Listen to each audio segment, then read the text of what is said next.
Jadi kita merilis ungkap kasus narkoba yang dilakukan oleh Narkoba Polres Sabang. Ini ada 3 kasus, 2 kasus ganja, kemudian 1 kasus sabu-sabu.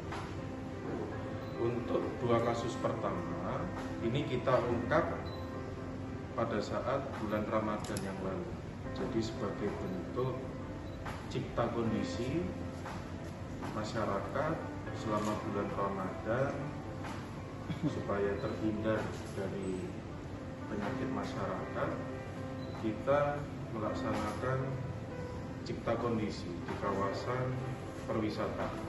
Dan hasil cipta kondisi itu ternyata masih ditemukan penyalahgunaan narkoba di salah satu hotel yang ada di wilayah Sabang. Kemudian untuk 1 kasus terakhir, ini kita ungkap kurang lebih 1 minggu yang lalu untuk narkotika jenis sabu. Pelakunya ini sebagai pengedar atau pengguna? Jadi untuk yang jenis ganja ini kita setelah hasil pemeriksaan pemakai, kemudian untuk yang sabu-sabu ini berdasarkan hasil pemeriksaan kita telusuri perannya adalah sebagai pengedar. Informasinya Pak, bahwasanya ada salah satunya residivis. Ya, salah satunya ada yang residivis ya.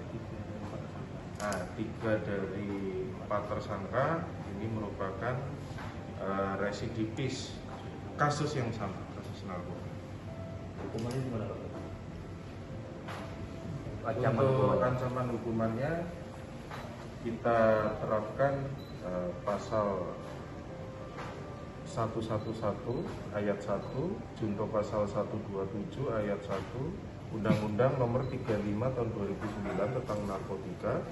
Itu ancaman maksimalnya pidana paling singkat 4 tahun dan paling lama 12 tahun.